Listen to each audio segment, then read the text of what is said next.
Let's have a word of prayer before we get started, or as we get started. Thank you, God, so much for all the blessings in our lives. Thank you for this beautiful fall day that reminds us that you are at work in our world, changing it and shaping and blessing it in amazing ways. And so I pray that our conversation today might reflect that grace and mercy. Be with us in a discussion that might truly bless the young people that we work with and the families that we come in contact with.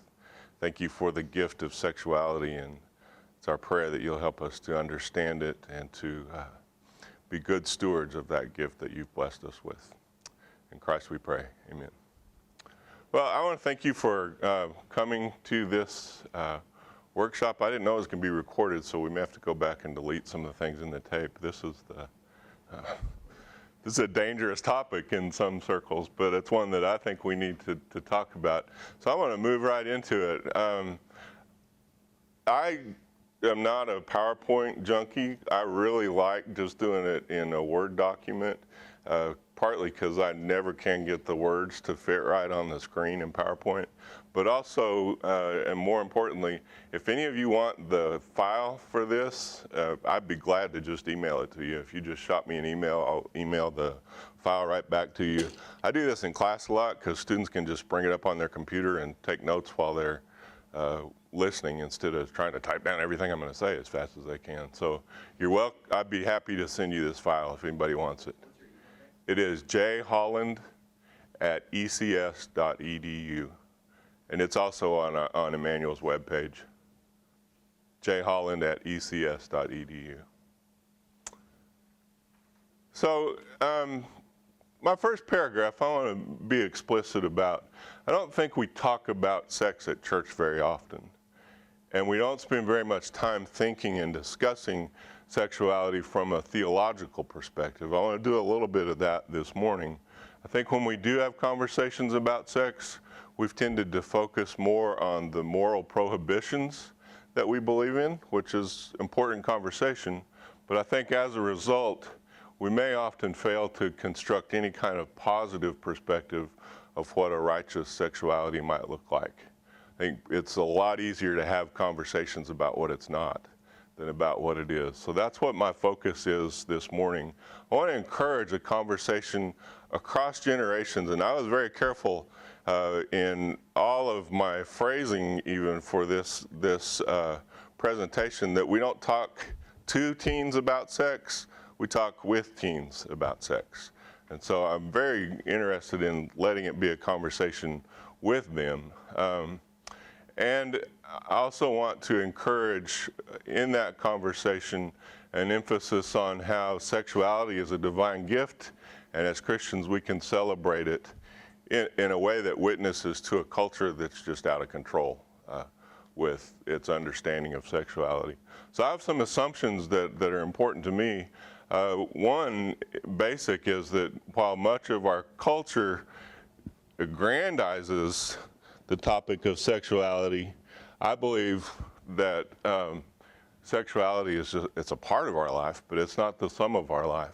C.S. Lewis actually wrote this description that's highlighted in yellow. It's a scenario that he provides in Mere Christianity, where he says that you can get a large audience to watch a girl undress on the stage. People will pay big money. Suppose you came to a country where you could also fill a theater by simply bringing a covered plate onto the stage. I'm assuming some sort of Epicurious kind of music would be playing. And as you slowly lift the cover, remove the covering over the plate for people to see just before the lights went out that it contained a mutton chop or a piece of bacon. He says, would you not think that in that country something had perhaps gone wrong with their appetite for food? And one critic said that if he found a country in which such striptease acts with food were popular, he would conclude that the people of that country were probably starving. Lewis says that he meant, of course,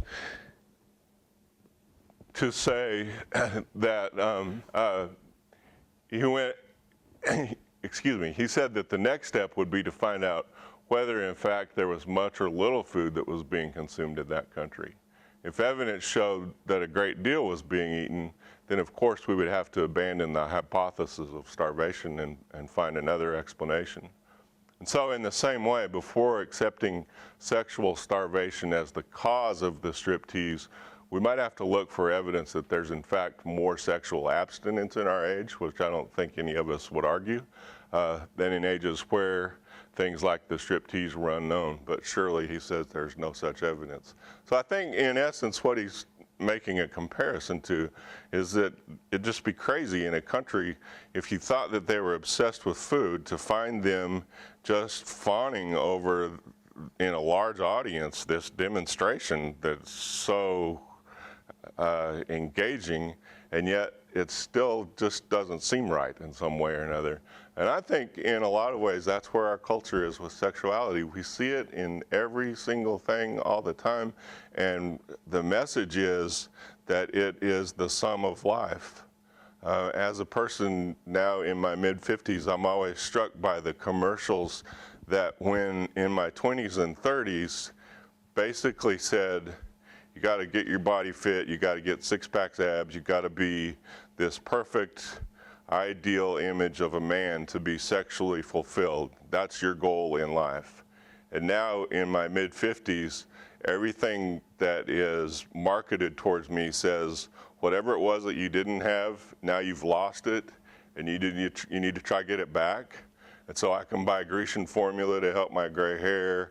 I can buy Cialis to help my sexual urges and all of those kinds of things. Whatever I didn't ever have enough of when I was younger, now I have to try to somehow get back.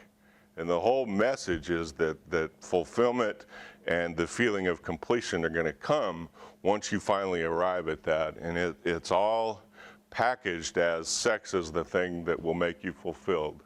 So I want to question that preoccupation, again, with the assumption that sexuality is a part of our lives, but it's not the sum total of what we're here for. I think also it's really helpful to think about how we normally kind of construct our understanding of sexuality. In our culture, it seems to be that there's this dichotomy of something sexually functional or dysfunctional. And people are either sexually functional or dysfunctional, but rather it's more on a continuum than that. There are places in my life sexually that are broken. There are places in my life sexually that are healthy. And it's not all, or it's not totally one way or the other. Sure. And so I want to think about more of a continuum of dysfunctional, functional. More importantly, I think we need to somehow spread the message that sex is not dirty. This illustration is probably going to have to change because of technology, but I think it's safe to say, at least in this room, looking at the age of most of these people, most of those of you that are here, somebody had sex or you wouldn't be here today. Somewhere somebody had sex, you wouldn't be here. Now I realize with in vitro fertilization and all those other kind of things, I may have to change that statement. But most of us are the product of somebody having sex with someone else. And somehow we need to be able to find ways to celebrate that. My parents must have had sex because I look a whole lot like my dad. I don't know that I ever knew when they were, but I hope that it was a blessing. I hope it was wonderful for them. I hope that it was exciting. I hope that it was thrilling. All the things that I want in my own sexual life, I hope that they had those things as well. And that's not dirty, but somehow we have, I think sometimes we struggle with really feeling that. And until we can get past sex is dirty, it's very hard to talk with young people about it. Because we come across as feeling embarrassed and all those other kinds of things. One author that I've read says that unless you can imagine your parents your parents' heads banging against the headboard, you have not really come to terms with the fact that sex is not dirty. That's kind of an interesting image. I think it's really important to realize that sex is an urge, not a drive. I don't think our culture necessarily believes that. We seem to, in our culture, seem to somehow believe that sex is something you can't live without. People have starved to death. People have died from thirst. No one has ever died from not having sex. It just won't kill you. And so it's an urge, a very strong one, but it's not something that we can't live without. I think it's important also to recognize that sexuality does not equal intimacy. That's not what you see on TV. Our culture and Hollywood seem to somehow assume that romance and all of those other kind of warm, happy feelings that are involved in sexuality are what are equal to intimacy. I think intimacy is far more than just romance and feeling safe, but rather intimacy, and there's a whole different workshop. But I think intimacy has more to do with being vulnerable and honest with another person while they're being vulnerable and honest with us as well. But in our world, the contradictory values are that we have to be completely honest and completely accepting. It's tough to do both of those at once.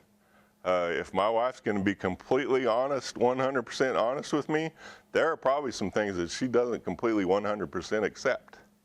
And so we have to be intimate, I think, with one another. We have to be vulnerable enough to hear the things about us that aren't acceptable. She can love me 100%, but she doesn't have to accept everything about me because there are some broken parts that she shouldn't accept. So intimacy is more than just feeling secure and vulnerable and romantic and just wonderful. Intimacy has to do sometimes with very hard conversations where it's safe to be who we are. I think it's important to realize, and if you just heard the presentation from Dr. Clark on development and all those kinds of things, I think it's important to realize that genital prime, even though in our culture it seems to be that people are getting younger and younger in their genital prime, sexual prime is a different animal completely. Genital prime means that your body is ready. It's at the peak that physically that it will ever be at. A 17-year-old boy is not ready for sexuality in its prime to truly experience what it's about.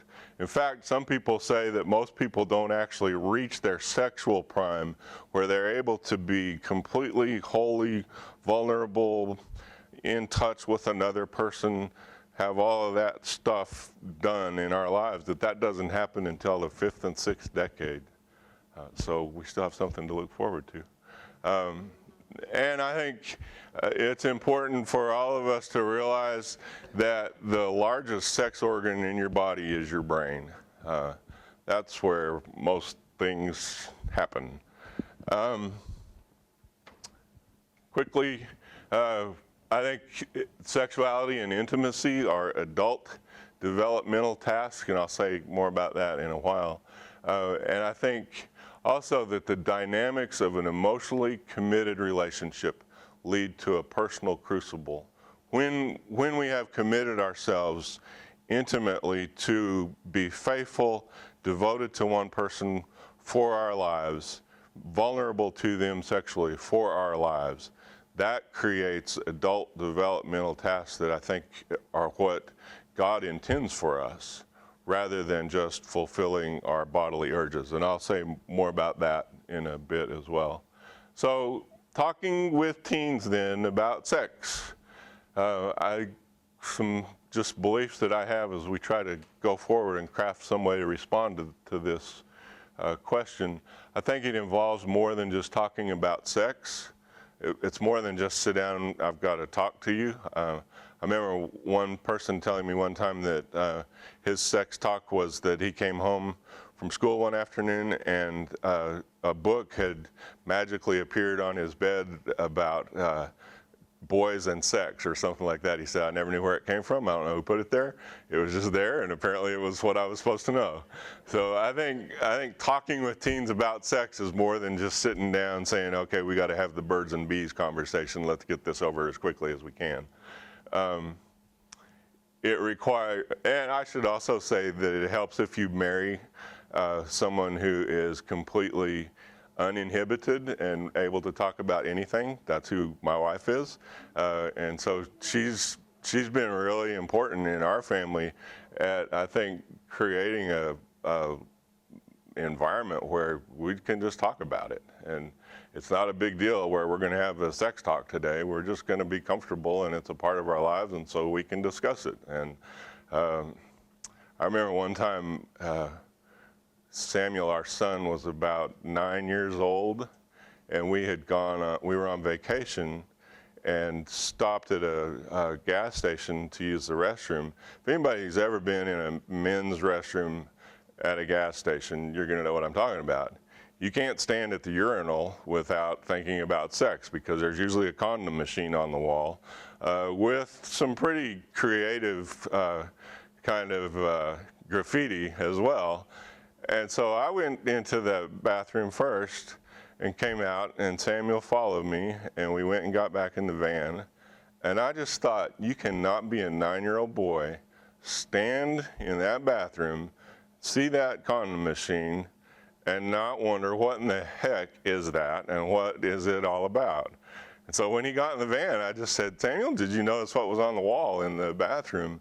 And we proceeded to have about an hour-and-a-half conversation about what was healthy sexuality and what that was all about, and the gay relative in our family, and the conversation went all over the place, but it was really helpful.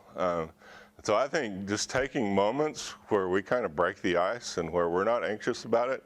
I've always had parents tell me, I think this is true, that some of the best conversations happen in cars. I think part of it is you have to make eye contact, and that helps a little bit. You also have a captive audience.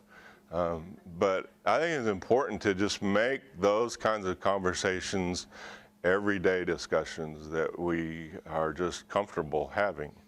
I think talking with teens requires that we have our own house in order, at least that we're working to have our own house in order. I had a woman, when I had a counseling practice for a while, I had a woman who brought me her 13-year-old son because she had discovered that he was looking at internet pornography, and she'd concluded that he was sexually addicted. I think it was the first time he'd actually been on the computer and seen some of that stuff.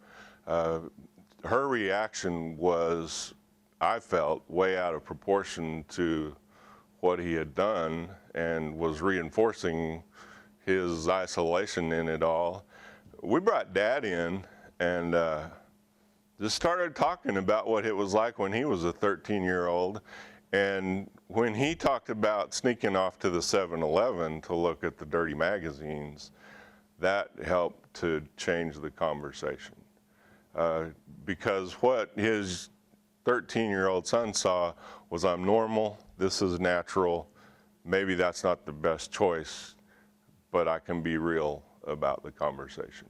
And so I think just for me, part of having our own house in order means realizing that we don't share our most intimate sexual weaknesses and struggles with our children, but we're vulnerable with them, that we don't have it all together either.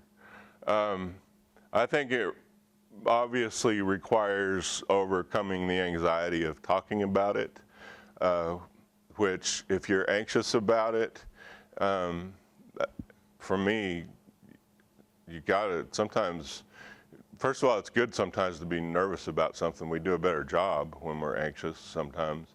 And just be real and say, this makes me uncomfortable, but I want to talk about it with you, because we need to be able to have a discussion. And then I think it gets easier.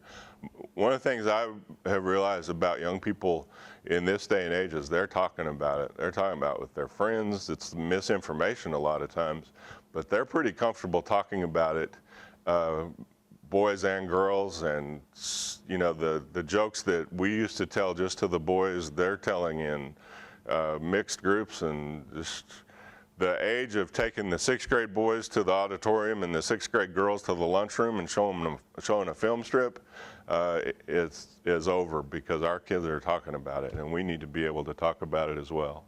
You can't watch TV and not have opportunity for conversation if you're sitting there together. Talk about what in the world do you think about Miley Cyrus and what she's been doing lately, because they're having those conversations. And so number 4, I think, relates to that we have to and this is one of the biggest challenges, I think, in talking about, or talking with our teens about sex, is how do we talk about something that's private but not dirty? Because sometimes our way of managing the privacy suggests that it's dirty. And I haven't found a way around that. I don't tell our children about what happens between Heather and I privately. We don't talk about our sex lives. They know that sometimes the door's locked and something's going on in there, but we don't come out and tell them exactly what. And so being able to somehow explain that has been a challenge, but I think we need to be able to try to find ways to do it. It's important for them to know that their mom and I love each other, and that we have that intimacy without sharing the private details. As I said, I don't know a way around that. I use the words privacy and dirty, and you guys understand that just because we're doing something private doesn't mean that it's dirty or that it's wrong, but it's something that is just between the two of us. Kind of like you take a shower by yourself, it's private, but you're not doing anything awful in there. It's just there's a difference between what we do in public and what we do in private, and just because you do it secretively doesn't mean you're sneaking around. That's a hard conversation. It's pretty abstract for them to be able to wrap their minds around, but I think it's important.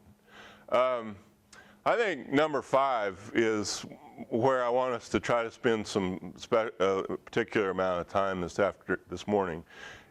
I think that youth group conversations about where to draw the line, that was the conversation I used to have as a youth minister, was to try to help teens realize if you're holding hands, then eventually you're going to get tired of that. I used to compare it to riding a roller coaster. The first time you ride, you're scared to death.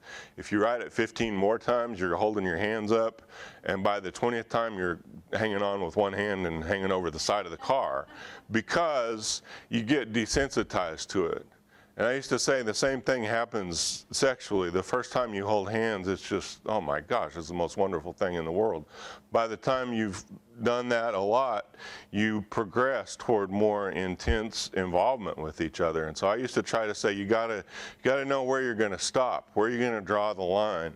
And I think that those conversations are important, but our conundrum is in the fact that we tell them it's so wonderful, sex is great, it's a gift of God, but you have to wait. I can't take credit for this illustration, but it's the best illustration of this that I've ever seen. I had a student, I teach a human sexuality class at Emmanuel, and students have to do presentations every now and then for how they might do something in church and that kind of thing. This student presented on how she would talk to parents about this concept of waiting. And so she came into class, and she had just taken out of the oven a fresh batch of homemade brownies. I mean, they were still hot. She had them covered with a towel. And so she came out with these brownies, and she just started walking around the classroom, and she gradually lifted the towel off, and she was kind of blowing the aroma on everybody so they could smell them. And she was saying things like, I worked so hard on these brownies. I made them special just for this class. She told us all the ingredients, and they have extra chocolate in them that's all nice and melty, and they're still just so good. I made them just for you. And she held them out, and she said, you can smell them, and just, don't they smell great? And then she said, you can't have any. And she put them away. She said, you have to wait. And I just thought that was a great illustration of how we talk about sexuality. And it's so great, and it's a gift of God, and you're going to love it, and it's a blessing for your life, but you have to wait. So we have to find a way, I think, in presenting sex as wonderful, as a gift of God, to be enjoyed, but not yet. It seems to me that we've got to be able to find a better explanation for why wait than just, well, God says you have to be married. It just seems to me like we've got to help kids get past that. Some of the research that has been, and I've looked at quite a few of the abstinence programs and things like that that have become very popular.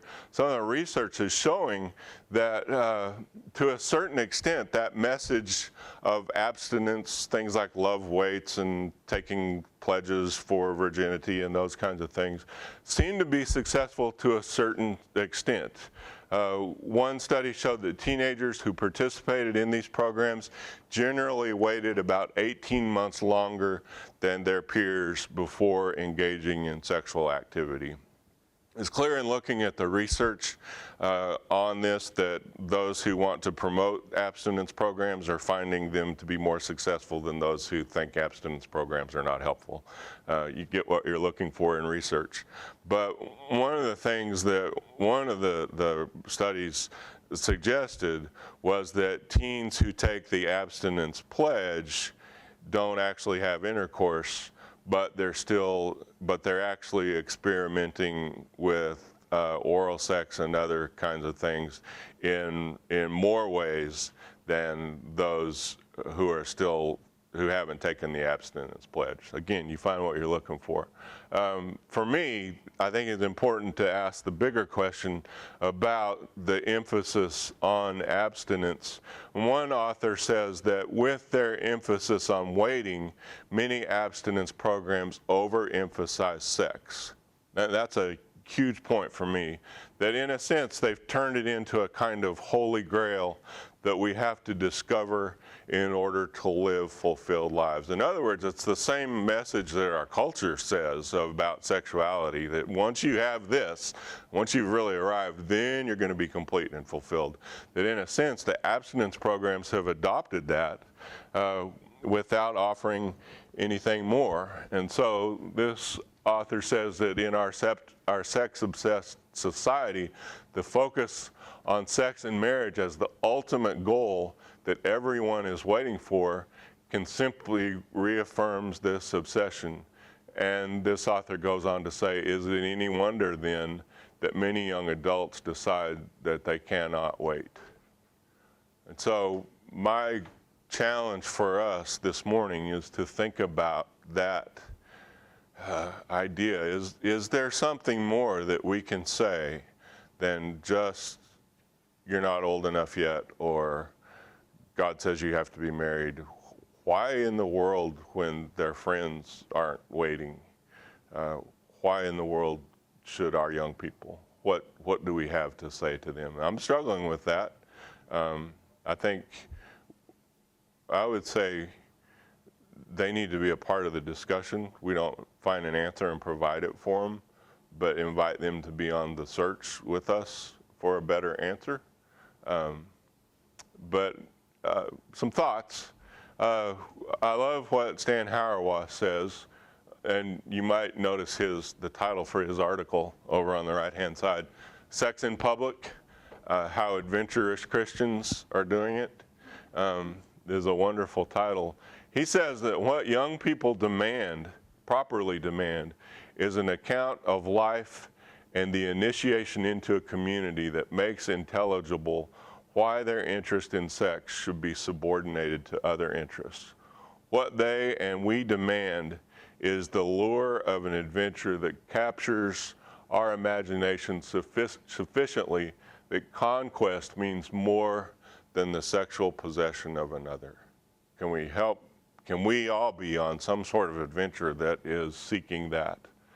I think also that turning the volume down on sexuality is important.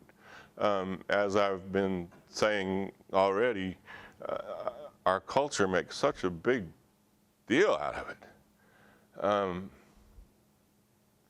it. It's in everything, marketing and on TV and all of those other things, but our lives are made up of so much more than that.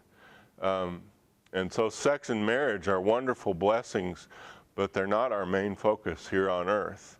And so if we frame the discussion only in terms of waiting, we may end up placing too much attention on what we're waiting for, rather than on how we live our lives together, how we manage our sexuality, how we manage our other appetites, our other urges. How do we manage those as Christians?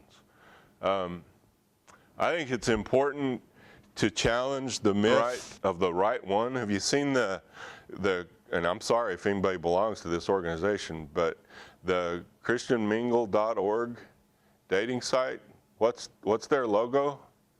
Finding God's match for you. There's a lot of pressure on God to have the one right person for each one of us. I want to challenge that myth. Hauerwas in another article says that we always marry the wrong person.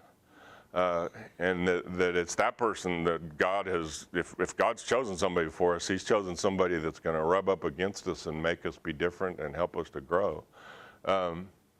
I think the idea of finding God's match for you is born out of just a secular romance-driven perspective on marriage, where kind of love at first sight. We have a 10-year-old who's just leaving the Disney princess phase, thank goodness. But that version of kind of happily ever after, love's true kiss. Remember the movie, I can't remember the title of it now. It was the one that, it wasn't a Disney princess cartoon. It was where the cartoon came to life. Amy Adams and all those, happily ever after. She was really disappointed in that movie because the princess and Prince Charming didn't get together. Even though it turned out being this other guy, it wasn't supposed to work out that way. It's supposed to be the princess and Prince Charming. And so I think we struggle with that kind of myth of the one right person in our culture. But in our marital vows, we expressed something very different. We stood at the altar and said, I'm going to accept you in good times and bad, in sickness and in health. We're in this for the long haul. And I think also assuming that God has one promised spouse for all of us suggests that somehow if you're single, you're still missing something, you're a little flawed. If you were married and now you're single, you're really flawed. And if our sexuality and that other person completes us, remember the scene in Jerry Maguire where he says, you complete me? Baloney. Nobody completes me. First of all, I'm incomplete. And if I'm going to be complete, it's going to be in God, not anywhere else. And we just send, I think, this horrible message to single people that somehow they're broken and they're not yet complete. We do it in church all the time. I'd tell our students, when you have a potluck dinner, make sure that you have a table where there aren't just 8 chairs. Because if 4 couples sit down around that table, it's fine. If 3 couples and 1 single shows up, that single just broke up another couple from being able to sit together.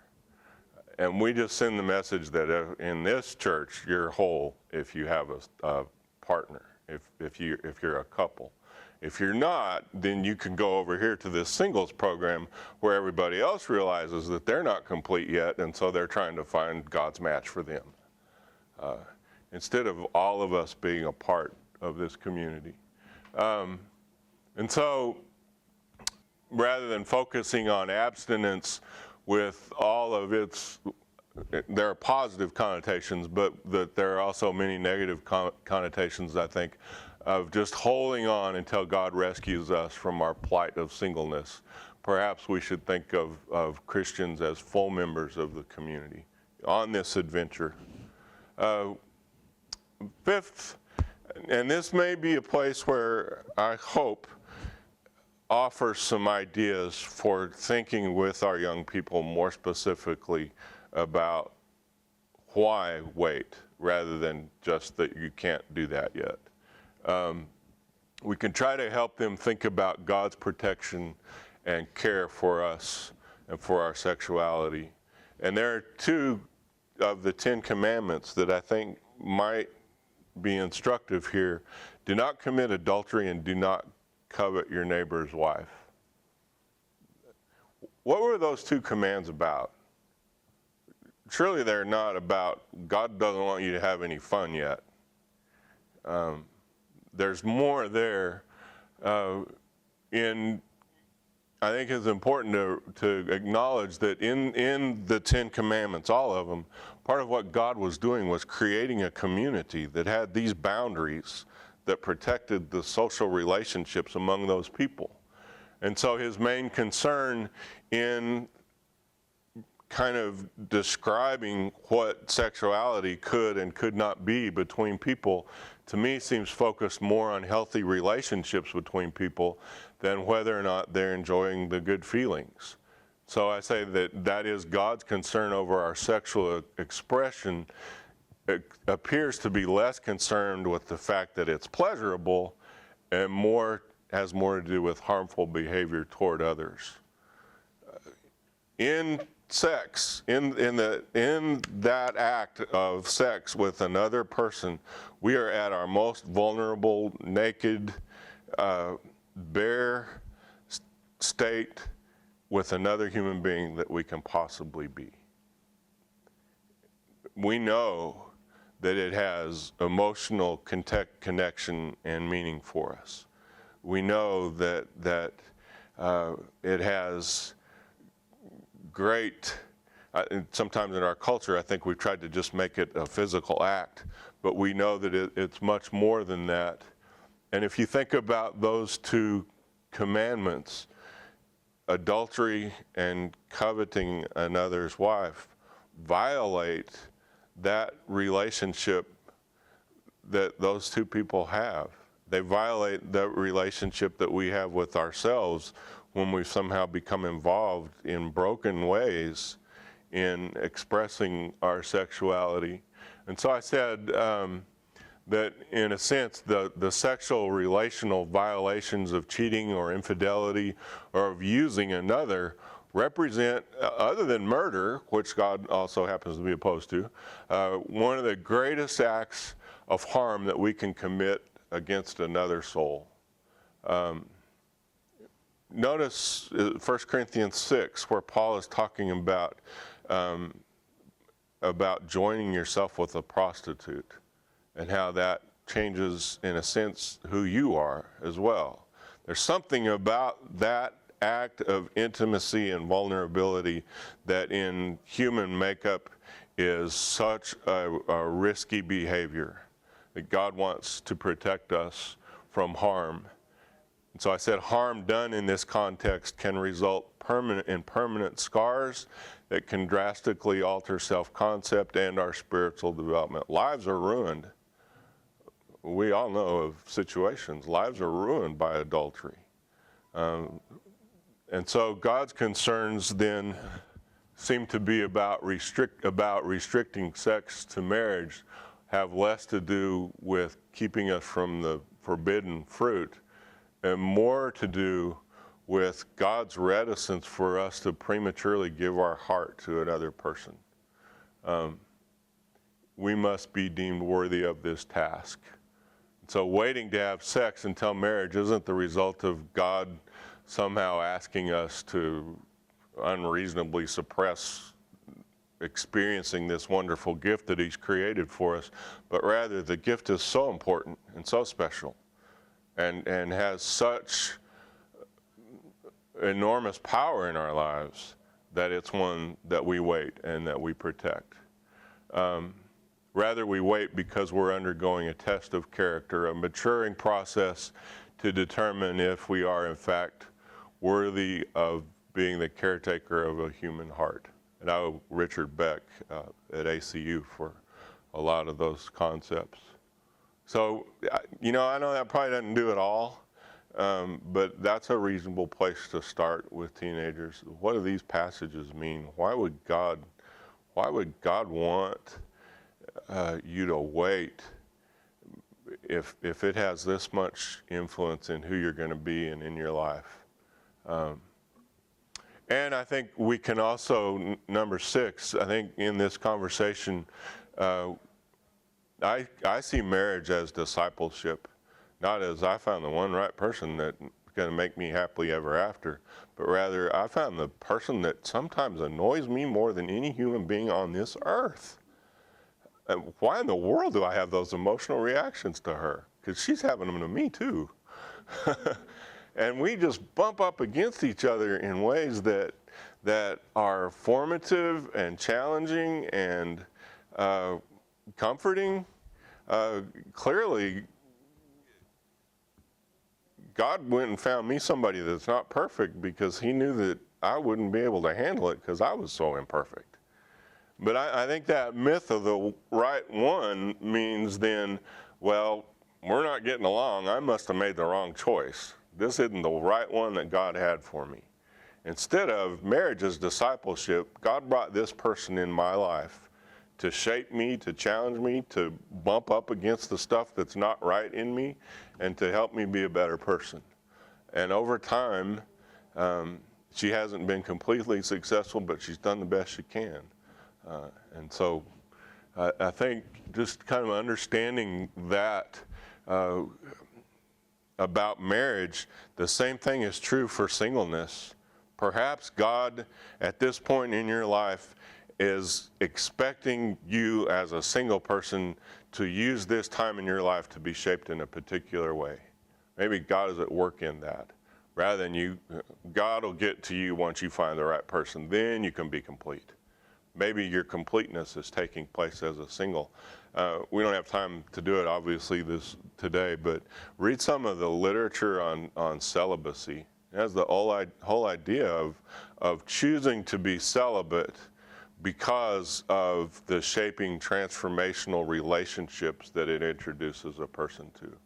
And so singleness, marriage, they're about the same thing, about being shaped into who God wants us to be. And then finally, I think we can spread the good news about fidelity. I am delighted that my wife and I committed ourselves to each other. I trust her to be faithful, and that is good news because a lot of our dating world is so vicious and sneaky and underhanded, and knowing that you can trust another person to be faithful and that's what we've committed ourselves to be is good news. And so we can spread that good news for singles and married as more than conquering desires of the flesh, but rather that there's a greater freedom that can lead us to discovering each other. So I'll close with the words from Rolheiser, who said that sexuality is not simply about finding a lover or even a friend. It's about overcoming separateness, singles and married, overcoming separateness by giving life and blessing it. Thus, in its maturity, sexuality is about giving oneself over to community, friendship, family, service, creativity, humor, delight, and martyrdom, so that with God we can help bring life into the world. The gift is for us to not just enjoy it, but to also help it be a blessing to others. And we can ask young people, how can your sexuality be a blessing to others? Can it be a blessing to others if you're having to sneak around and be secretive about it and guilty and feeling badly about it? How can that be a blessing to other people? So I hope that opens the conversation a little bit. My last word would be from Hauerwas, who says that's still a lot to remember in the backseat of a car. I understand the enormous challenge of having this conversation. Especially, I've talked to college freshmen a year or so ago about some of this stuff, and I said, you're hornier than you're ever going to be in your life. And this is a difficult time. And so we can move alongside them in that instead of isolating them in it. I'd be glad to entertain some discussion, rebuttal. Anything you think I should delete from the tape? If you cover my backside, I'd do that. On your handout, I gave you some resources that I would recommend and a caveat about the Schnarch material, but it's helpful, but it's different.